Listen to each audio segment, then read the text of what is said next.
महाराष्ट्राचे आराध्य दैवत शिवछत्रपती श्रीमंत योगी शिवछत्रपती यांना मानवंदना करतो.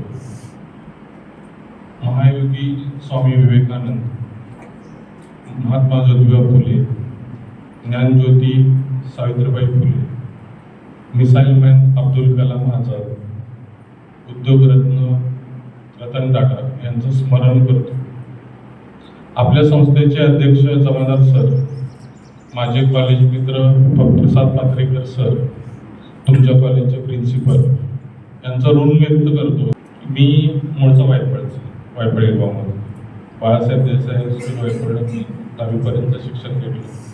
माझ्या वडिलांनी मला सांगितलं होतं की 10वी नंतर 2 वर्ष D.Ed होते आणि नोकरी लागते, पण मला काही नोकरी करायची नव्हती. मास्तर व्हायचं होतं. पोरं शिकवण्यात मला अजिबात मजा येते. मग वडिलांची परिस्थिती हालाकीची होती, त्यांनी ह्या सगळ्या गोष्टी रिफ्यूज केल्या. मग माझी बहिणी तर वाघापूरमध्ये, सर्वात मोठी बहीण म्हणजे एकच आहे, आशाताई सुभाष पाटील. मी तिच्याकडे आलो आणि तिला सांगितलं की दादा अशी म्हणतात की तू D.Ed कर. मला तर काही D.Ed करायचं नाही, मला 12वी करून MS व्हायचं, मला सर्जन व्हायचं. तर ती म्हटली ठीक आहे, आपण प्रयत्न करूया. तोपर्यंत कॉलेजचे ॲडमिशन जवळजवळ पुढे गेलेले होते. तुमचं भारती विद्यापीठला मी प्रयत्न केला. मेरिटमध्ये चांगलं होतं, पण तो क्लोज झालेलं होतं, ॲप्लिकेशनच केलेलं होतं. मग विद्याप्रसारकला तुमचं हायस्कूल अँड ज्युनियर कॉलेजला माझं 11वीला ॲडमिशन झालं, पण तिथं ॲग्री होतं. मला ॲग्री करायचंच नव्हतं, शेतीत पण इंटरेस्ट नव्हता. मग परत घरी गेलो. म्हटलं हे काय आपल्याला जमत नाही, पाहिजे तर मी घरी थांबतो, मला काही शिकायचं नाही. पण ओपन आपण मराठा क्षत्रिय कुलवंत घराण्यात आपण जन्माला आलो, त्यामुळे आपल्याला ॲडमिशन देत नाही. मग त्यावेळी 91.84ला MBBS केलं होतं आणि R.R. पाटील पहिल्यांदाच आमदार झाले. आता काय राजकीय लोकांच्या पाया पडल्याशिवाय काही चालत नाही, म्हणून मी आबांच्याकडे गेलो. आबांचं एक पत्र घेतलं. ते म्हणले पत्रकार माझ्याकडे जा. त्यावेळी त्यांचं काही सांगलीला भारतीय विद्यापीठचं कॉलेज, मेडिकल कॉलेज नव्हतं, पुण्याला होतं. मग पुण्याला कात्रजला गेलो. मग तिथं गेल्यानंतर पत्रकारांना थोडे बोलताना थोडे ॲरोगंट बोलतो. ते ती R.R. पाटलांची चिठ्ठी बघितली, त्यामुळे ती रावशाची चिठ्ठी कशाला लागली असते, तुला काय MBBS करायचं आहे, 2 लाख रुपये डोनेशन भर, 90,000 रुपये फी आहे वार्षिक फी, आणि ॲडमिशन केली. आता माझ्या घरात 2,000 रुपये नव्हते, तर 2 लाख रुपये कुठून आणणार, हा मोठा प्रश्न. चहाची ताण ताकावरती भागवू किंवा दुधाची ताण ताकावरती भागवू, म्हणून BMSला ॲडमिशन घेतली. इच्छा तर नव्हती BMS व्हायची, म्हणजे बघू आता करू काय, डॉक्टर तर नाव पुढे लागेल कमी. तिथं ॲडमिशन घेतल्यानंतर फर्स्ट इयरला जरा इंटरेस्ट नव्हताच, लक्ष नाही दिलं कॉलेजला. पहिल्या वर्षी KT लागली, अभ्यासच केला नाही, कारण मूडच नव्हतं. KT लागल्यानंतर हॉस्टेल गेलं, सगळं गेलं. आता घरी काय सांगायचं, घरी सगळ्यांचा सगळा प्रॉब्लेम, पैशाचा प्रॉब्लेम. हॉस्टेल गेल्यानंतर मित्रांच्या बरोबर रूम शेअरिंग केली. माझं कॉलेज होतं सकाळी 9 ते संध्याकाळी 6. आता जेवणाचं मेलचं वगैरे काय करायचं. मग 7 स्टँडवरती एक STD बूथ, त्या बूथवरती मी रात्री 7 ते 12 250 रुपयासाठी 1 वर्ष काम केलं. आणि ते काम करताना बरेच लोक, त्यावेळी असं होतं की मोबाईल वगैरे काय नव्हते, STD ISD PCU असे बूथ होते संध्याकाळी 9. मग त्यानंतर त्या वर्षी प्रचंड मेहनत केली. फार बुडाला फोडो येईपर्यंत, पेकाट मोडीपर्यंत अभ्यास केला. परत कॉलेजमध्ये फर्स्ट आलो. 19 मे 1997ला मी नागजला माझं बिझनेस स्टार्ट केलं. गावी आल्यानंतर वडिलांना म्हणलं की मला आता दवाखाना टाकायचं. वडील म्हणले माझ्याकडे 10,000 रुपये. मी वडिलांना म्हटलं की 10,000त काही गाडी पण येत नाही आणि फर्निचर पण क्लिनिकचं होत नाही, करायचं ते. त्यामुळे माझ्याकडे एवढेच पैसे, मी काय करू शकतो. मग बाहेरून कोणाकडून जर घेऊन गेलो, म्हटलं बघूया आपण प्रयत्न करूया. माझे एक मित्र आहेत वायपळचे, विनायक पाटील, द्राक्षबागांकडे. त्यांनी त्यांचं त्यांना त्यावेळी सुमोची क्रेज होती 96-97 मध्ये. त्यांना सुमो गाडी घ्यायची होती म्हणून आम्ही वायफळच्या महाराष्ट्र बँकेत गेलो. तिथं गेल्यावर मी साहेबांना विचारलं की बेरोजगारासाठी काय आहे का हो तुमच्या? मी बेरोजगार आहे म्हणतो, BMS केलं पण काम नाही मला काही. आपले हाय की पंतप्रधान निराधार योजनेचं कर्ज मिळते, जिल्हा उद्योग केंद्रात जावं, 21 दिवसाचं ट्रेनिंग करा, तिथलं सर्टिफिकेट आणा आणि तुम्हाला 1 लाखाचं कर्ज without government guarantor without mortgage मिळते. हा मिळाला इकडे हे काम पाहिजे आपल्याला. जेवढी कपॅसिटी आपल्या भारताची आहे का नाही आपल्याला आपण फार्मसीमध्ये करू. मग बेरोजगार होतो, मग बँकेने मला 1 लाख मिळत होते पण मी 70,000 घेतले. आणि त्यावेळी सुझुकी सामुराईची क्रेज होती. सुझुकी सामुराई गाडी घेतली, नागसला 15,000चं फर्निचर केलं, 12,000 रुपये वडिलांना दिलं, म्हणजे तुमचे 10,000 नको माझे 12 आले. मग तिथून माझ्या प्रॅक्टिसला सुरुवात झाली. पहिल्या दिवशी माझं प्रॅक्टिस क्लिनिकचं उद्घाटन झालं. कुणी नव्हतं, 4-5 लोकच होती करत. ऍडव्हर्टाइजमेंट वगैरे त्यावेळी अशी काही पद्धत नव्हती, किंवा रील्स टाका किंवा व्हॉट्सअपला मेसेज टाका, असं काय नव्हतं त्यावेळी. आम्हाला अवेलेबलच नाही. मोबाईल काय असतं हे पण माहीत नव्हतं. मग पहिल्या दिवशी माझं प्रॅक्टिस 35 रुपये कलेक्शन होतं माझ्या. तोपर्यंत माझा मित्र विनायक पाटील, त्याचं लग्न ठरलं. मी 19 मे 97ला प्रॅक्टिस चालू केलं आणि 29 मे 97ला त्यांचं लग्न होतं. मने राजोरीची मुलगी होती उज्ज्वला. त्यांच्या लग्नासाठी 8 दिवस आले. 8 दिवस आल्यावर पुन्हा तिथं बंदच केली. मग पुन्हा गेलो, पुन्हा प्रॅक्टिस चालू केलं. एका कोपऱ्यात जागा मिळाली, ते नागसमध्ये बाजारपेठेत एका कोपऱ्यात होतं. तरी चालू केलं. वायफळे नागाचं रोज अपडाऊन करायचं, 35 आणि 70 किलो. पहिल्या महिन्याची रेंट भरायला मला 70 रुपये वाढवलं. ते जमा झालं नाही मला. ते पेट्रोलमध्ये येण्या जाण्यामध्येच पैसे गेले. आता काय करायचं? मग तिथं कृष्ण मेडिकलवाले रवी कोळी, त्यांना म्हणले की मला भाडे भरायला पैसे द्या. ते म्हणले खरंच तुम्ही परत द्याल का? त्याला पण गॅरेंटी नव्हती. 1 महिना झाला, अजून याचं जर महिन्याच भाडं निघत नाही तर हे कसला डॉक्टर, असं वाटलं असेल तर. मग ठीक आहे, त्यांनी दिलं, सहकार्य केलं. मी काय जास्त लांबवत नाही आता, कारण बाकी विषयावर बोलायचं. तिथून जी माझ्या जर्नीला सुरुवात झाली, तिथून पुढे माझ्याकडे 200 एम्प्लॉईज आहेत. 130 कोटीचा माझ्या कंपनीचा टर्नओव्हर. 2020 साली माझ्या कंपनीला 40% सेटबॅक आला, त्याच्यामध्ये 14 कोटीचं नुकसान झालं. ते आपण आपल्या प्रभावावर मी सांगेन तुम्हाला की ते सगळं कसं झालं. ते छोटंसं माझं इंट्रोडक्शन आहे आणि छोटंसं काम केलं, फार काय मोठं काम नाही. तर पाय फार्मसी जो मेन विषय होता की पाय फार्मसी का करताय फार्मसी, मला इंट्रॅक्शन करायचं. अजून एक माहिती कुठून एखाद्यानं बोलतो पाय फार्मसी, तुम्ही फार्मसीला का आणि डिप्लोमा थ्रू डिग्रीला आले किती जणांचे उभा राहा?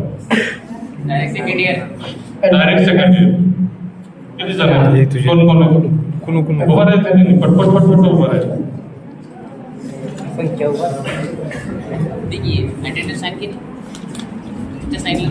डिप्लोमाचं रजिस्ट्रेशन केलंय? कोणीच नाही केलं. केलंय त्यांनी हातवर बरेच ज्यांना माहित आहे. तुमच्या फार्मसी काउन्सिलचं नाव सांगा. रजिस्ट्रेशन केलंय ना? काउन्सिलचं नाव सांगा.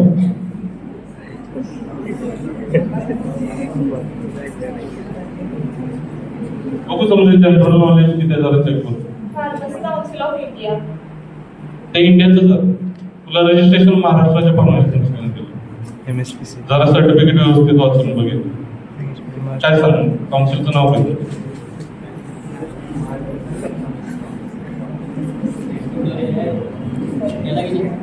अरे लग्न झाल्यानंतर लग्नात मंगळसूत्र घालतात माहिती आणि तुझं टिळा लावतात. त्यासाठी लावतात, कोणाचं लावतात? त्या नवऱ्याच्या नावाचं लावतात, बरोबर ना? मग ज्या संस्थेनं तुम्हाला सर्टिफिकेट दिलं यू आर फार्मासिस्ट, तीच तुम्हाला माहित नाही. MSPC हा कसं होणार आपलं हे MSPC MSPC आयुष्यभरासाठी तुम्हाला सर्वायवलसाठी तुम्ही ते एज्युकेशन केलंय, त्याचं सर्टिफिकेट दिलंय. कुठल्या संस्थेचं सर्टिफिकेट दिलं तुम्हाला? MSPC right. Maharashtra state pharmacy council ही तुमची संस्था आहे. तुमचं कॉलेज झाल्यानंतर त्या संस्थेला तुम्ही अप्लाय करता, 6 महिन्याचं ट्रेनिंग करता. कुठल्या दुकानात ट्रेनिंग केलं तुम्ही? सांगा दुकानाचं नाव. कुठल्या फार्मसी स्टोअर मध्ये तुम्ही ट्रेनिंग केलं? मला विचारणार पण फार्मसीचं नाव सांग. राजलक्ष्मी मेडिकल. विट्यामध्ये जय भवानी मेडिकल माहिती आहे का? विजय पाटील माझा मित्र आहे. फार्मसी काउन्सिलचा एक्स प्रेसिडेंट आहे आणि करंट संचालक आहे तो. माहिती आहे? फार्मसी काउन्सिलला ज्या रजिस्टरने तुमच्या सर्टिफिकेटवर सही केली त्या रजिस्टरचं नाव काय?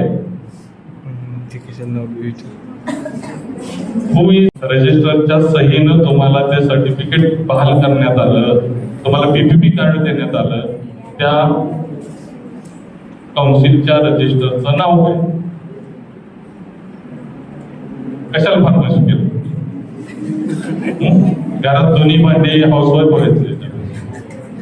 आपल्याला जर एवढं माहित नाही. माझे शब्द थोडे कडवे आहेत पण चांगले. सांगा ना, who is register of pharmacy council? अरे तुम्हाला इथं सुरुवात माहित नाही तर पुढे जाऊन काय करणार? आपल्याला गोळ्या ऐकायच्या त्या, बाटल्या ऐकायच्या त्या, ते कसं ऐकणार? सुरुवातच माहित नाही.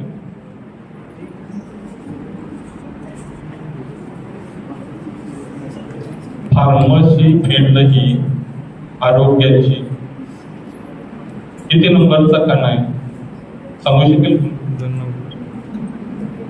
वैद्यकीय क्षेत्रामध्ये, फार्मसी क्षेत्रामध्ये फार्मसीला काय महत्व? तुम्ही फार्मसीला का आलाय? का ह्या कॉलेजला ऍडमिशन केलं? एक सर्टिफिकेट मिळतं म्हणून, लग्न करायला सोपं होते म्हणून. काय कशासाठी केलं फार्मसी सांगा की? अरे बोला, लाजू नका, ओपन सेशन आहे. मग मी जर तुमच्या समोर 1 तास 2 तास डोकं फोडून गेली तर त्याचा काय उपयोग? तुम्ही 2-2 वर्ष डिप्लोमा करून डायरेक्ट सेकंड इयरला आलाय, पण तुम्हाला फार्मसीच्या रजिस्टरने ज्यानं सही केली ते माहित नाही. मला कसं लक्षात ठेवणार? लग्न केल्यानंतर मंगळसूत्र जसं लागतं नाही तसं फार्मसीचा व्यवसाय करायला सरकारचं ड्रग लायसन्स लागतं. तेवढंच त्याला महत्वाचं लग्न करताना मंगळसूत्र. गव्हर्नमेंटची entity food and drug administration एकदा आपल्याला अप्लाय करायचं असतं. ते सर्टिफिकेट आणलंय की नाही मग सायली मिसाळने दिलेलं सही केली ती अशी करून ते सर्टिफिकेट घेऊन जायचं, ऍप्लिकेशन करायचं, मग ड्रग लायसन्स मिळतंय, मग औषध विकायचा परवाना मिळतोय.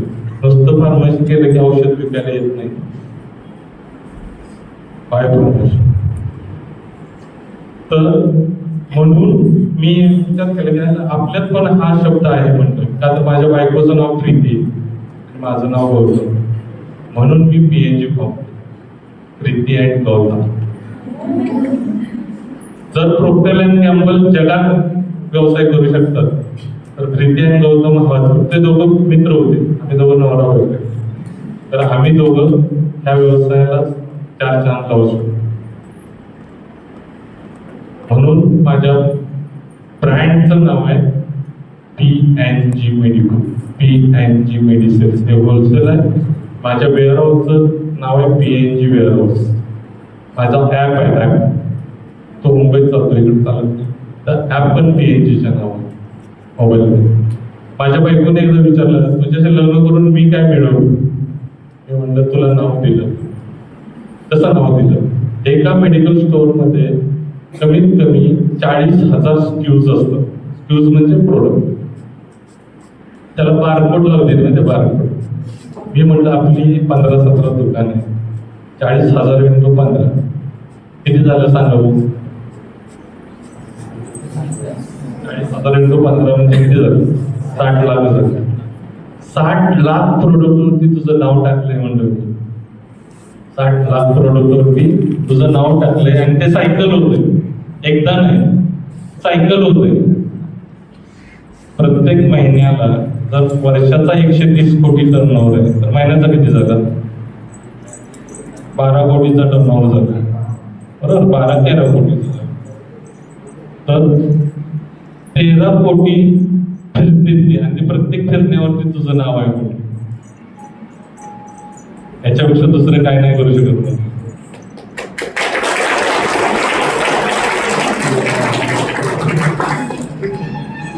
It's personal development. हे कधी होतं माहितीये का?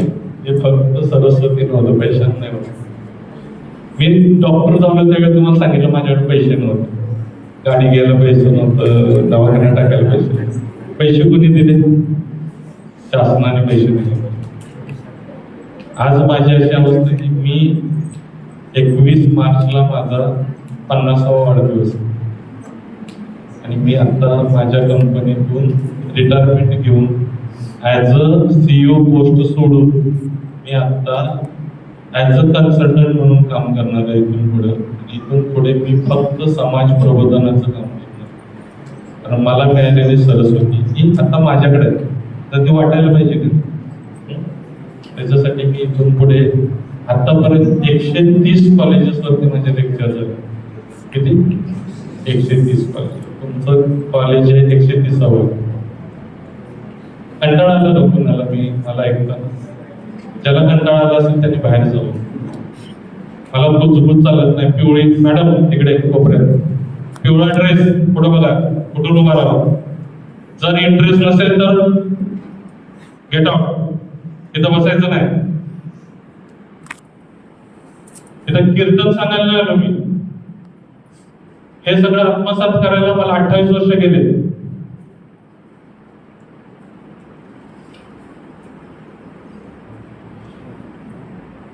पेन ड्रॉप सायलेंट पाहिजे हाऊसमध्ये आणि हाऊस बदलायला पाहिजे. आणि ज्याला ऐकायचं नाही त्यांनी बाहेर जायचं.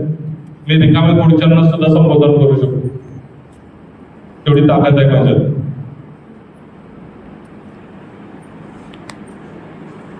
ऍडमिनिस्ट्रेशन नावाची एक गोष्ट आहे, स्किल त्याच्यात असतं. रतन टाटाने आम्हाला एकच गोष्ट सांगितली ज्यावेळी मी पथिकचा कोर्स करत होतो. आपले 2 हात 10 बोट एक लिमिटेड व्हर्जन पर्यंत काम करू शकतात आणि अनलिमिटेड व्हर्जन पर्यंत जर तुम्हाला काम करायचं असेल तर तुम्हाला ऍडमिनिस्ट्रेशन मध्ये उतरलं पाहिजे. तुम्हाला मल्टी हँड्स उभा केले पाहिजे आणि ते मल्टी हँड्स उभा करणं म्हणजे तुमची कंपनी. आणि आज माझ्या कंपनीत 200 लोक काम करतात, माझ्याबरोबर 400 हात काम करतात. आणि एका हाताने जर रोज मला 500 रुपये कमवून दिले तर माझं उत्पन्न किती झालं सांगा? मला काम करायची गरज नाही. दिस इज कॉल्ड ऍडमिनिस्ट्रेशन. म्हणून तुम्हाला सांगतोय, ज्याला माझं ऐकायचं नाही त्यांनी बाहेर जायचं. वेलकम करतो त्या माणसाचं. त्याला सरस्वतीचा ठेवा घ्यायचा कळत नाही त्या माणसाने इथं बसून ये. मला बुजबुज चालणार नाही माझं लेक्चर होईपर्यंत. ताण भूक हरवून सगळं करायला पाहिजे.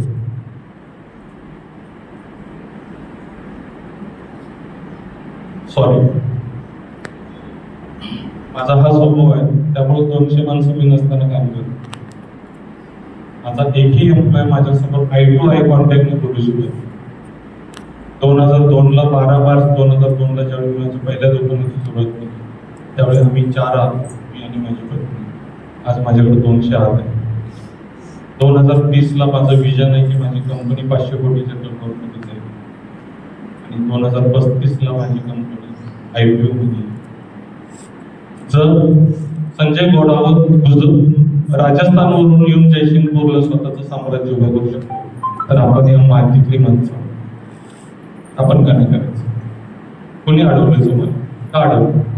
पैसा नाही लागत, लागते ती सरस्वती, लागतात ते विचार, लागतं ते संबोधन. पैसा अजिबात लागत, लक्ष्मीची गरज असते. मला 15 फॉरेन डायरेक्ट इन्व्हेस्टमेंट वरती माझं 3.5 तासाचं लेक्चर. पेनड्राईव्ह आहे नंतर कधीतरी ते FDI फॉरेन डायरेक्ट इन्व्हेस्टमेंट, भारतामध्ये परकीय कंपन्या काय येऊ इच्छितात त्या विषयावर माझं 3.5 तासाचं लेक्चर आहे. एकही व्यक्ती पाणी प्यायला किंवा मुतायला सुद्धा उठली ना. आपण माणसं आहे, त्या मेंदूला जर गन चढला असला तर पॉलिश पेपर आणलाय येतात. कोणाला पाहिजे पॉलिश पेपर असं घासायला त्या मेंदू. असं शांत राहिलं तर इंटरॅक्शन कसं होतं आणि तुम्ही कसले पाहू शकता, काय लोकांची सेवा, काय लोकांना देणार. गुगलचा CEO भारतीय, कोण नाव सांगेल का त्याचं? जोरात बोला, जेवण आलाय ना, सांगेल का नाव कोण? सुंदर पिचाई. कशाच्या जीवावर तो CEO झाला? कशाच्या जीवावर झाला? पैशाच्या जीवावर. त्याचा बाप करोडपती होता, अरबपती होता. कशाच्या जीवावर CEO झाला? सुंदर पिचाई हा फक्त अभ्यासाच्या जीवावर आणि टॅलेंटच्या जीवावर गुगलचा CEO झाला. आपल्या जगामध्ये किती कंट्री आहेत कोण सांगेल का? हात वर करा. आपल्या जगामध्ये देश किती, या पृथ्वी तलावरती देश किती सांगा चला. किती देश?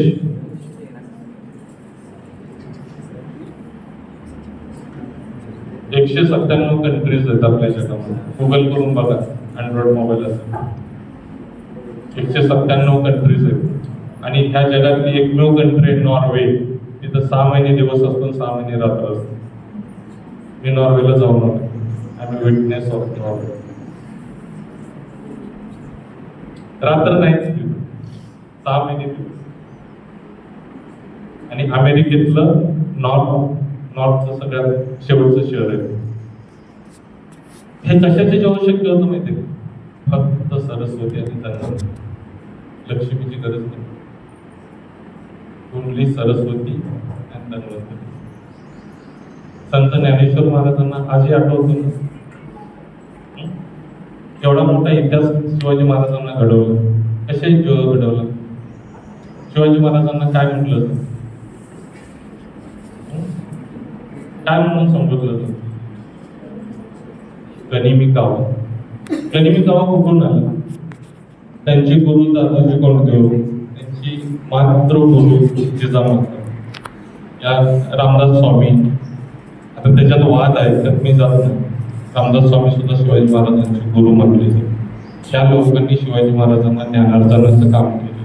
म्हणून पंजावर ते पेशावर हे हिंदूंचं राज्य शिवाजी महाराजांनी घडवलं. पंजावर ते पेशावर. आणि लक्षात ठेवायचं की आपण इथं बसलो नाही की एकलव्य फार्मसी कॉलेज आणि ह्याचं ग्राउंड हे भूगोलाशिवाय नाही. भूगोल म्हणजे भूगोलाशिवाय इतिहास नाही घडत. जर तुमच्याकडे जमीनच नसेल, जर तुमच्याकडे पृथ्वीच नसेल, तर तुमचं अस्तित्व काय? We are here rental. आपण भाडे करू. तेव्हा आपल्याला इकडे भाड्यावर पाठवलं. जा, जग, एन्जॉय कर, चांगलं रिलेशन ठेव. माणसाने माणसाशी माणसासारखे वागावे त्याच्यासाठी आपल्याला पाठवलं. इथं तुझी इथं बसलीस, माझाच ही चेअर होती, माझाच हा भाग होता. मला सरांनी इथं बसायला सांगितलं होतं. इथून वाद सुरू होतं. हे आमचं कॉम्पिटिशन. इथलं कॉम्पिटिशन विसरतोय. कॉम्पिटिशन कसं? अस्तित्व कधी निर्माण होतं माहिती?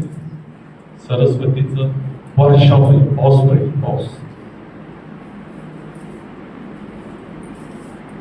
ह्या जगात जेवढी मोठी माणसं आहेत ना, नरेंद्र मोदी 35 वर्ष दीक्षा मागितली त्या माणसं. 35 वर्ष दीक्षा मागितली. भाऊ तोषेकर कुणाला माहिती आहेत का? पत्रकार. त्यांची एक मुलाखत चालू होती आणि त्यांना एक प्रश्न विचारला एका पत्रकाराने की यावेळी जर बीजेपीचं सरकार नाही आलं तर नरेंद्र मोदी काय करतील? भाऊ तोषेकरने कोणीच त्यांनी उत्तर दिलं. नरेंद्र मोदींनी 35 वर्ष दीक्षा मागून खाणे म्हणजे स्वतःचं घर नाही. रोज दीक्षा मागायची, त्या दीक्षेचं जेवण बनवायचं आणि खायचं. स्वतःचं अस्तित्व, घर, गाडी, बंगला, बायको, पोरं, संसार, अशी माणसं मोठी होती. त्यामुळे तुम्ही ठरवा काय करणार, लग्न करणार आहे की नाही करणार. तर नरेंद्र मोदींच्या बद्दल हे उत्तर काढल्यानंतर त्या माणसानं सांगितलं की नरेंद्र मोदी भिक्षुक आहेत. आज जरी ते गुजरातचे 15 वर्ष पंतप्रधान मुख्यमंत्री राहिले असतील, सॉरी शब्द मागे घेतो, मुख्यमंत्री राहिले असतील आणि भारताचे 3ऱ्या टर्मचे पंतप्रधान जरी असतील आणि त्यांना जर ते पाय उतार झाले तर ते एका क्षणात परत भिक्षुक बनतील आणि परत जगायला सुरू करतील. ही निस्वार्थ वृत्ती पाहिजे. आपण आपल्या आई वडिलांकडून पण अपेक्षा करू. मी कॉलेजला चाललोय, बसने नाही जाणार, माझी गर्लफ्रेंड मोटरसायकलवर जाते, मला पण मोटरसायकल पाहिजे असे म्हणणारे किती जण आहेत की नाही? ते जगवार घेऊन येणारा तसाच होता बघा. त्या पोरींच्यावर इम्प्रेशन टाकायला गाडी आणली. मी सांगतो असल्या फुलथापांना आणि फुल गोष्टींना भीक घालायची नाही. आपण शिवाजी महाराजांच्या स्वराज्यात मायभूमी जन्माला आलेले लेखी असल्या गोष्टींना भीक नाही घालायची.